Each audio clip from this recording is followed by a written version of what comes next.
So I started looking into composting, which had the benefit of being up my alley of environmentally friendly. And then I realized I don't know anything about anything. I had a whole, like, crisis of confidence. Because, first of all, is there, like, recycling or anything in the city I live in? I don't know. I think so. I mean, we don't have to sort in our house, but I think that the people who collect the garbage in the apartment buildings sort for us. Yeah, we see the trucks going up and down the streets with the styrofoams and the cardboards and the cans. Yeah, because there's money in it, so people are incentivized. I would assume. And then even food waste, when we're at restaurants and when we worked at the middle school, we could see, like, food waste is collected in a separate jar.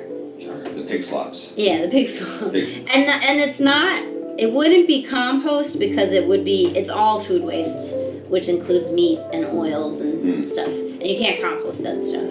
Yeah, well, that's some of the wondering fears that we had as we saw truckloads of pig slop going out in buckets of the cafeteria. And where does that go? Only to find that that's pretty much back to the pig for them to eat.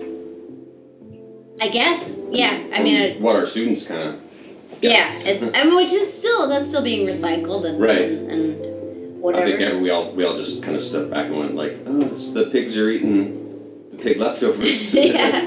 Well, yeah. If the pigs are eating pork leftovers, then that's terrible. But yeah. So I had, like, this whole fantasy where I would start composting, and then because I only have 3 pots for houseplants, the amount of food waste and compostable material Peter and I would make would be more than that. So, but if I donated it to our apartment complex and they could use it, what if I started a whole composting program in Luzhou? And, like, first of all, they might already have that. Second of all, maybe they don't have that and they would just not be interested. Third of all, looking into what composting actually is, it's a lot of work. Yeah. And, like, you need worms to do it right. And if you don't have worms, don't start it in the winter because it should be really hot. Cold worms? Yeah. And then, I just got overwhelmed by, like, all the choices. Because I'm overwhelmed already again.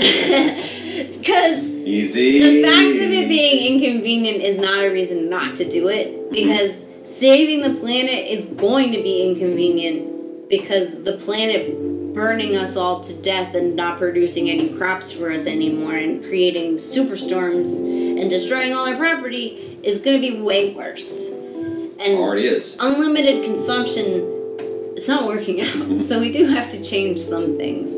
But then, like, is composting enough? Of course it's not. Of course, what we need is systemic change. But in the meantime, what else are you doing? Yeah. Well, and then the thing is, so for apartment composting, I found there's a system called bokashi, which is delicious. It sounds Japanese and is reputed to be Japanese. I couldn't find. I mean, all the information I was looking at was in English and then in Chinese.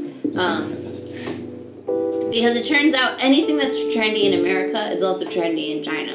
When I started looking up the word compost in Chinese, bokashi buckets all came up. And bokashi is something where you take all your food scraps, even meats, and you pour this microorganism on them, not worms. And the microorganisms kind of go through and digest, and what they do is ferment the food, and then you can dump it if you had a compost pile, you could dump it in your compost pile. This is where it gets controversial and weird. Or you can make something called a soil factory, which is in your city apartment building. So, like, the bucket would be this, this big, and then if you get a Tupperware full of dirt and then mix the fermented food in with the dirt, then you have. That'll break down. Sounds like some kind of, like... I mean, it's like a big project. Blade Runner. Like, you don't want to live in some Mobius skyscraper building with people with their own, like, biofactories in the apartment cubicle next door to you. Right. Yeah, it could be creating... That sounds Zombie Star, right? Right. Well, and the fact is it's an area where, like, science meets just... Horror? No. Science meets enthusiasts, and so there's a lot of discussion that is maybe people who know something are saying something, or maybe some people who don't know anything are talking out of their butts. Like, another thing I got hooked on was, so food waste in a landfill doesn't decompose properly because it's all packed in, and so it doesn't get like air, and worms don't crawl through it, and organisms don't crawl through it to break it down. So it's part of the methane problem of that landfills just create a bunch of methane. But when food breaks down in a compost pile, and this is not my scientific opinion, this is a summary of information I read.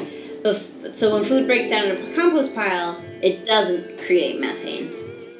And then one guy was like, but it's an anaerobic, bokashi is an anaerobic process, so that's also making methane. And then there was like a big back and forth of like, and then I realized like, oh, nobody here knows what they're talking about. So there's always the problem of environmental stuff of like, you can have good intentions, but your good intentions don't mean you're doing a good thing that's helpful. Frankenstein again? Yeah, I mean, that's...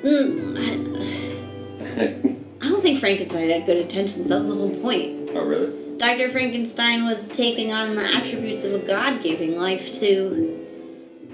Isn't that where all, like, evil geniuses start them? Like, I think the point was that Dr. Frankenstein did not have good intentions with the thing he was creating. It was hubris, and then he dumped his creation once it was too scary, and he didn't, like, deal with his actions. There's no good intentions. It turned... But I thought that was like and maybe it's not in Frankenstein, but that's where the impetus of the shunned genius who decides that his godlike ability of science and nature and understanding and tries to fix humanity, and they become evil leaders and I don't know, create robot armies and is mad scientist benevolence the same as good intentions, or is it just naked hubris?